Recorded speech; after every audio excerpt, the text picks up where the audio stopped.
Алла елшісі саллаллаху алейхи уассаламның сөздеріне қияметтің белгілері жайында айтқан хадистеріне қарап, қияметтің үлкен және кіші белгілері болатындығы бізге мәлім болды. Қиямет күні жайында аз ғана мағлұмат айта кетсек, қиямет сүннетте, Құр'анда қиямет күнінің атаулары яумал қияма, яғни қиям бұл тұру, Раббысының алдында есеп беру үшін тұратын күн дегенді білдіреді екен. Яумул хақ, ақиқат күні. Осы дүниеде өтірікке шығарған нәрселердің барлығы ақиқат екені белгілі болатын күн екен. Яумул жаза, адамдар өздерінің осы дүниеде істеген амалдарына қарай өздерінің сауаптарын немесе жазаларын алатын күн. Яумул маат деген атауы да бар. Қайтар күн. Яғни осы дүниеге келген адамның барлығы сол күнге қайтарылатыны анық баршамызға. Міне, қиямет күні осындай қиямет күнінің атаулары бар екен. Қиямет күні баршамызға мәлім болғандай, адамдар ол күні Алланың алдында есеп қисабын тапсырады. Осы дүниедегі жасаған амалдарының есеп қисабы. Күнә жасаған болса, оған ол күні өкініш. Ал осы дүниеде сауапты іс істеп Аллаға иман келтірген болса, оған қуаныш болатын күн ағайын. Қияметтің белгілері жайында Алла елшісі саллаллаху алейхи уассалам көптеген хадистерінде айтқан. Алайда Алла елшісі қиямет күні қашан болатындығын айтпаған. Қиямет күнінің белгісін айтпаған. Әрбір жұма күні қияметті күтуді ескерткен. Әрбір жұма күні. Қияметтің белгілері болады. Бір күні Хузайфа радиаллаху анху жеткізеді. Мединеде бір жардың, яғни бір үйдің жарының көлеңкесінде Алланы зікір етіп отыр едік дейді. Сонда Алла елшісі келіп, сендерді жұмыстарыңнан не тыйды деп айтты. Біз қиямет жайында бір-бірімізге насихат айтып, зікірлеп жатырық дейді. Сонда Алла елшісі саллаллаху алейхи уассалам, сендер мына 10 оқиғаны көрмейінше қиямет күні болмайды деп 10 оқиғаны баяндап береді екен. Оның біріншісі, тұманды көрмейінше қиямет болмайды дейді. Даджалдың фитнасы келмейінше қиямет болмайды деген. Үшіншісі, даббатул ард, жерде бір жануар шығады. Сол жануардың шыққанын көрмейінше қиямет болмайды. Және күннің батқан жағынан қайта шығуын көрмейінше қиямет болмайды деген екен. Хазіреті Иса алейхиссаламның аспаннан қайта жерге түскенін көрмейінше қиямет болмайды деген екен. Және Яджуж Маджуж қауымының бүлігінің шықпайынша қиямет болмайтындығын айтады. Және шығыс жақтан бір жердің шөгуі, батыс жақтан бір жердің шөгуі, және Араб түбегінде бір жердің шөккенін көрмейінше, және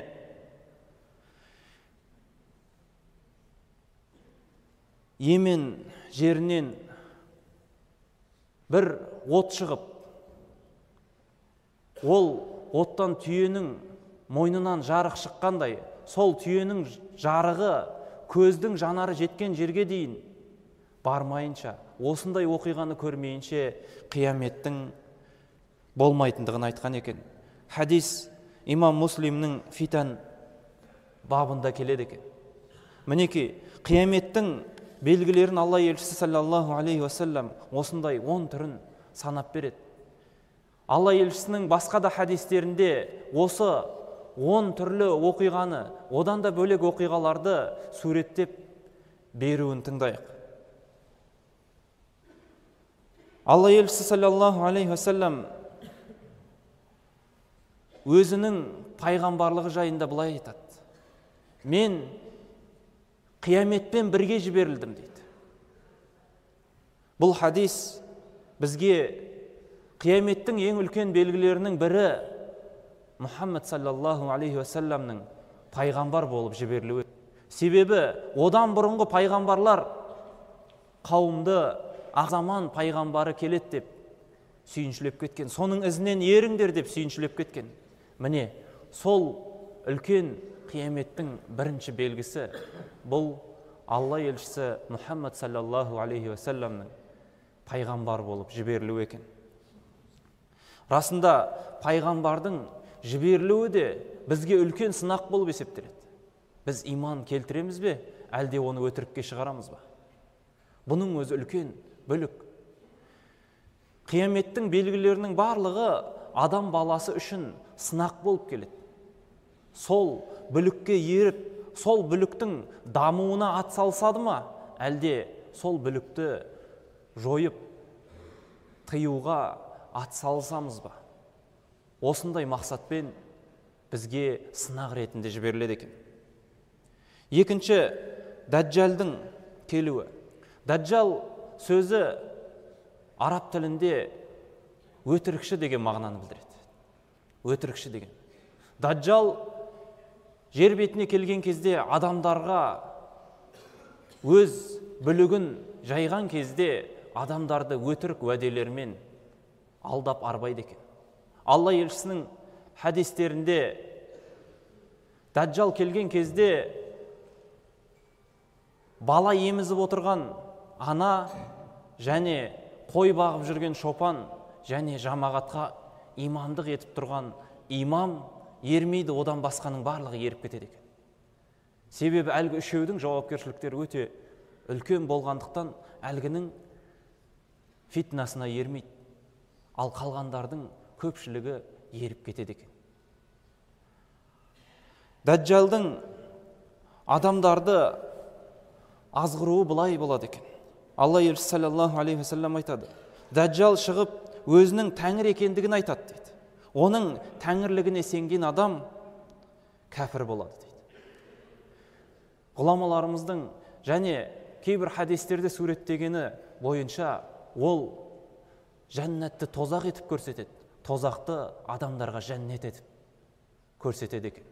Кімде-кім Дәджалдың көрсеткен жәннатын таңдаса, тозақты таңдағаны дейді. Ал кімде-кім Дәджалдың көрсеткен тозағын таңдаса, ол жәннатты таңдағаны дейді. Себебі бір жас жігітте келіп өзінің Құдай екендігін айтады. Сен менің Құдай екендігіме куәлік етесің бе дегенде, әлгі жігіт: мен сенің нағыз өтірікші екендігіңе осы сөзің арқылы көзім жетті дейді.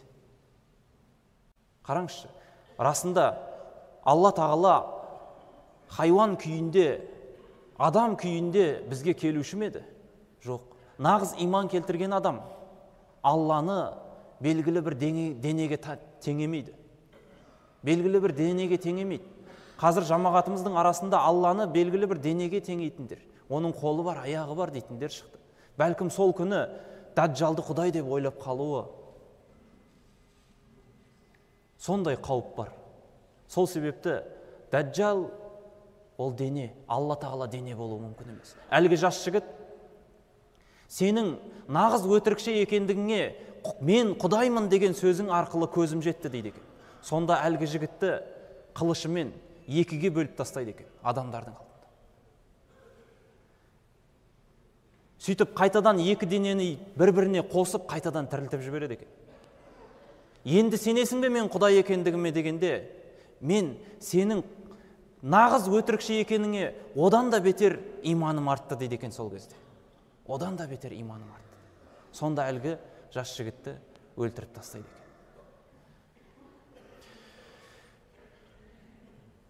Дәджалдың шығатын жері хадистерде Алла елшісі саллаллаху алейхи вассалам айтады, Абу Бакр радиаллаху анху риуаят еткен: Дәджал шығыстан Хорасан жерінен шығады дейді екен. Және оның бүлігі Шам, Ирак елдеріне көптеп тарайды екен, ең бірінші. Хорасан жері бұл қазіргі Иран елінің шығыс бөлігі. Бұрын Хорасан деп аталған. Сол жерден Дәджал шығады деп айтылған екен хадисте. Әрине, сіздер көптеген хадистер естідіңіздер. Дәджалдың белгілі бір аралда тұрғандығы жайында хадис, және тағы да басқа бір ғибадатхананың ішінде байлаулы тұрғандығы жайында. Ол хадистердің дәрежелері барлығын ғұламаларымыз оны зерттеп шыққан. Сол Дәджалдың шығатын жерлерінің ең қуатты дәлелі міне Хорасан жерінен шығады деп айтылған дәлелі болып есептеледі екен. Дәджал Шам мен Ирактың арасында тастақ жерден шығады деп айтылған хадисте бар екен. Мінекей, осы Дәджалдың шығуы бізге көрінсе, қияметтің үлкен белгілері, қиямет ар жағында жақын қалды деген сөз. Және Иса алейхиссаламның келуі қияметтің ең үлкен белгілерінен болып саналады. Бухари, Муслим және Абу Дауд, Тирмизи, Алла оларға разы болсын, жеткізген хадистерде Иса әділ үкіммен келеді. Және ол шармықты, яғни крестті жояды, және шошқаны өлтіреді деп келген хабарда. Және ислам дінінен басқа діннің ешбірін мойындамайтын болады дейді. Иса алейхиссалам осындай кейіппен келеді екен. Әрине оның түсуі, немесе қай жерден түсуі, оған біз пайым жүргізе алмаймыз. Алайда Иса алейхиссаламның келуі қияметтің үлкен белгілерінен болып есептеледі екен. Абу Дауд рахимахуллах жеткізген хадисте Иса көктен түседі. Көктен түскен кезде жер бетінде тыныштық, бейбітшілік орнайды дейді. Сол күні қасқыр мен қозы бір жайлауда емін-еркін жайылып жүретіндей жағдайға жетеді дейді. Балалар тіптен жыланмен ойнайтын болады дейді. Соншалықты бейбітшілік, жануар адамға, адам жануарға зиян жеткізбейтіндей күн болады екен ол күндер. Және қияметтің үлкен белгілерінің бірі жер бетінде бір Алла Тағаланың қалауымен шығатын хайуан. Ол жайында Алла Тағала Құран кәрімде былайша баяндайды: "Ва иза вақа'ал қаулу алейхим أخرجنا لهم دابة من الأرض تكلمهم أن الناس كانوا بآياتنا لا يوقنون."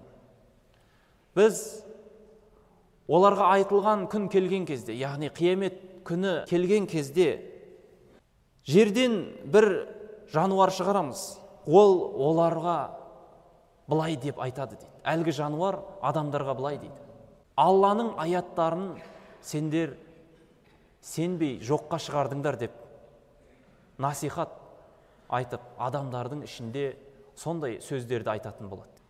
Басқа хабарларда ол Мұсаның таяғымен мұсылмандарға түрткен кезде оның маңдайына жәннаттық деген жазу шығады дейді. Ал Сүлеймен алейхиссаламның мөрімен кәпірлерге тиіскен кезде кәпірлердің маңдайында тозақтық, жаһаннамдық деген жазу пайда болады. Сол кезде адамдар өкінішке салынады екен. Және Яджуж-Маджуж қауымының келуі. Яджуж-Маджуж тарихта белгілі, ол белгілі бір үңгірге жабылып, қапасталып тасталған қауым болып есептеледі. Олардың адам ба, әлде адам емес пе, ол жайында да біз еш біле алмаймыз, пайымдай алмаймыз. Алайда Алла Тағала Құран кәрімде былай айтады: حتى إذا فتحت يأجوج ومأجوج وهم من كل حدب ينسلون واقترب الوعد الحق فإذا هي شاخصة أبصار الذين كفروا يا ويلنا قد كنا في غفلة من هذا بل كنا ظالمين. Яжуж Мажуж босатылып, әрбір төбеден шығып келген кезде қиямет күні жақындап қалып, оны көрген адамдар көздері шарасынан шығып, бізге өкініш болсын, біз мына нәрседен ғапыл қалыппыз ғой деп айтады дейді. Яжуж Мажуждың келуінен ғапыл қалыппыз ғой деп айтып, біз залымдар қатарында болып қалыппыз деп адамдар өздеріне айтады екен. Расында ғұламаларымыздың осы аятқа қарап айтқан сөзі, Яжуж Мажуж адамдар олар жайында ұмытып қалған кезде шығады дейді. Расында біз қияметтің белгілері жайында ұмытпауымыз керек. Қияметтің белгілері жайында қашан ұмытамыз? Қияметтің өзін ұмытамыз. Қияметті қашан ұмытамыз? Күнәға үйір боламыз. Бәлкім, Яжуж Мажуждың келетін уақыты біздің көпшілік қауым күнәға үйір болып қияметті ұмытқан кезде болуы мүмкін. Қияметтің келесі үлкен белгілері ол түтіннің шығуы. Духан сүресінде Алла Тағала былай дейді: «Фартақиб яума таати ас-самау бидуханин мубин». Аспаннан ашық бір бу немесе түтін келетін күнді күтіңдер деп айтқан екен. Бұл да келуі хақ нәрсе екен. Бұл түтін мұсылмандарға бір тұмау секілді жеңіл тиеді екен. Кәпірлерге өте қатты, азапты өлім тигізеді екен. Бұл тұман да қияметтің келген күнін білдіреді екен. Келесі қияметтің үлкен белгісі күннің батыстан шығуы. Алла елшісі саллаллаху алейхи ва саллям күн батыстан тумайынша қиямет болмайды деп айтқан. Ол кезде барлық адам күннің батыстан шыққанын көріп, пайғамбар осыны ескерткен еді деген секілді иман келтіреді. Алайда олардың иманы еш пайда бермейді дейді. Алла сақтасын. Қиямет күні жақын қалған кезде күн батыстан шығады. Сол кезде тәубе есігі жабылады. Сол кезде сол үлкен аятты көрген пенделер Аллахым сенің бар екендігіңе міне күн батыстан шыққаннан кейін сендім деп иман келтіргендер болатын болса, олардың имандары еш пайда бермейді екен. Сол күнге дейін олар иман етіп, тәубе етсе, бәлкім тәубелері қабыл болар еді. Ал сол күннен бастап тәубе есігі жабылады екен. Расында Алла Тағала Құран кәрімде былай айтады: «Яума яати ба'ду аяти раббика ла янфу'у нафсан имануха лам такун аманат мин қабл».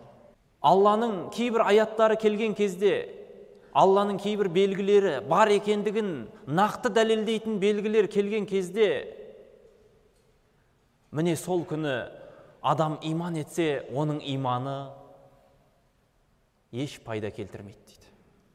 Әу касабат фи иманиха хайр.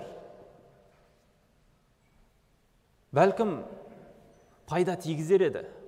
Ол сол нәрседен бұрын иман етіп, жақсы амалдар, сол иманымен жақсы амалдар жасағанда пайдасын тигізер еді. Алла Тағала аятта не дейді? Алланың кейбір аяттарын көріп, иман еткен кезде оның иманы пайда етпейді дейді. Өйткені ол сол иманымен бір амал болсын, бір салих амал болсын жасай алмай қалғандықтан. Келесі қияметтің үлкен белгілері ол оттың шығуы. Имам Бухари және Муслим жеткізген хадистерде Абу Хурайра радиаллаху анху Алла елшісінің мына сөзін жеткізеді. Ла тақуму саа хатта тахруджу нарум мин ардил Хиджаз. Қиямет күні болмайды. Хиджаз жерінен от шықпайынша дейді. Тудиу а'нақул ибил бибусра. Сол кезде от Хиджаз жерінен шығып, ол от түйенің мойнынан шыққан жарық болатын болса, адамның көзі жететін жерге дейін оның жарығы жетіп тұрады дейді. Яғни сол от соншалықты қатты, адамның көзі жететін жерге дейін өзінің жарығын түсіреді дейді. Ғұламаларымыздың пікірлеуі бойынша бұл от бүкіл жерге таралады дейді. Осы от арқылы адамдар махшар алаңына қарай жиналады дейді. Бәлкім бұл Алла тағаланың жіберген бұл, яғни түтінінен кейін мұсылмандар дүниеден өтіп, кәпірлер тірі қалып, сол кәпірлерді махшар алаңына айдап баратын от болуы мүмкін. Келесі белгісі жердің шөгуі. Алла елшісі саллаллаху алейхи уассалам көптеген хадистерінде жердің шөгуі жайында айтады. Сондай хадистердің бірі Абу Хузайфа радиаллаху анху жеткізеді: «Иннаха лан тақуму саа хатта тарау қаблаха 10 аят». 10 түрлі белгіні көрмейінше қиямет күні болмайды дейді. Соның ішінде 3 жердің шөгуі. Ол бірі шығыстан, бірі батыстан және бірі Араб жазирасында орын алады деген. Жердің шөгуі сол Араб жазирасынан қарайтын болсақ, Араб жазирасының шығыс жағынан және батыс жағынан және Араб жазирасының өзінде жер шөгу оқиғасы болатындығы Алла елшісі баяндап жатыр. Демек, жердің шөгуі де бұл қияметтің белгісі екен. Бәлкім қазір жердің астынан мұнайды алып жатырмыз. Орны толып жатыр ма? Бізге беймәлім. Сол жерлер бәлкім шөгуі де мүмкін. Келесі белгілері Қағбаның құлауы. Қағбаның құлатылуы. Алла елшісі саллаллаху алейхи уассалам хадисінде айтады: қиямет күні болмайды. Бір хабашилік, яғни қара нәсілді адам Қағбаны бұзбайынша дейді. Тіпті мен қазір оның қолымен Қағбаны қалай бұзып жатқандығын көріп тұрмын дейді. Көріп тұрмын дейді. Басқа бір хадисте Алла елшісі айтады: Қағбаға тауаф жасаңдар, қажылық жасаңдар, әлгі қара нәсілдінің оқиғасы кездеспейінше деп айтқан екен. Расында біз қажылықты кейінге қалдырып жатамыз, жағдайымыз болса да. Жағдайымыз бола тұрып қажылықты кейінге қалдырып жатамыз. Сіз қажылық жасағанға дейін осы оқиға болып қалса, нендей өкініш. Алла сақтасын. Енді қияметтің кіші белгілері бар. Ол жайында қысқаша тоқталып кетейік. Алла елшісі саллаллаху алейхи уассалам Бухаридің жеткізген хадисінде қияметтің белгілерінің кіші түрлерін айтқан екен. Дін ілімі азаят дейді ол күні. Сауатсыздық көбейеді. Және зина жасау етек алады дейді. Әйелдердің көбейіп, еркектердің азаюы орын алады дейді. Расында кіші белгілері қазір біз көріп жүрген белгілер екен. Зина жасау көбейіп кетті. Дін ілімі азайды. Дүние ілімін алам деген адамдар дүние ілімін алып азғындыққа ұшырап жатыр. Көптеген бұзақылықтар орындап жатыр. Қияметтің кіші белгілері осылар екен. Қияметтің күні себепсізден адам өлтіру көбейіп кетеді дейді. Себепсізден адам өлтіру көбейіп кетеді. Адам өлтіру қияметтің жақындаған күні жеңіл болады деген екен. Хазіреті Омар радиаллаху анху мынандай оқиғаны бастан кешеді. Бір күні мұсылмандардың арасын аралаймын деп сапарға шығады. Сапарға шықса, бір далалы жерде қарттың жер қазып жатқанын көреді. уа қарт, бұл жерді неге қазып жатсыз дейді. Мен қартайдым, өлім сәтім жақын қалған шығар. Мына балаларым мен өлгеннен кейін мені көмеме, көнбейме күмәнім бар. Сол үшін өзіме қабір қазып қойып жатырмын дейді. Сонда Омар радиаллаху анху ашуланып айтқан екен: сен өлсең жердің бетінде қалып қоймайсың, шіріп қалмайсың, сені жердің астына тығатын адам табылады дейді. Бірақ сен жердің астына түскен кезде жағдайыңды ойладың ба? Сен жерге кірудің жағдайын ойлап жатсың. Сен ертең өлгеннен кейінгі ақыретіңді уайымдадың ба? Деп ескертіп айтқан екен. Расында дүниеден өтудің өзі кіші қиямет екен. Мұсылман адам, салих амалдар жасаған мұсылман қабірде мархаметке ие болып, жәннаттың бақшаларының бірі іспеттес болады екен оның қабірі. Сонда ол қияметтің болуын, уа Аллахым тездете көр деп дұға етеді екен. Кәпір адам қабірге түскенде оған қияметтегі тозақтың шұңқыры көрсетіледі екен. Оны көріп шошыған кәпір, уа Аллахым қияметтің күнін барынша алыстата көр деп тілейді екен. Расында біз жер бетінде бұзақылық көбейту арқылы, сөйтіп жер бетіндегі адамдарға дінді таратпау арқылы қияметтің күнін кешіккенін қалауымыз мүмкін. Алайда олай емес. Себебі Алла елшісі бір хадисінде жер бетінде бүкіл адамдар мұсылман болмайынша қиямет болмайды деген. Біздің мақсатымыз мына жерден үйренген нәрсемізді бауырларымызға, тума-туыстарымызға жеткізіп, барынша олар қиямет күніне жолыққан кезде жақсылықпен жолықса екен деп тілектес болу. Алла Тағала ақырет ісінде де, дүние ісінде де біздерді жеңіске жетушілерден етсін. Субханакаллахумма ва бихамдик, нашһаду ан ла илаха илля анта, астағфирука ва атубу илейк.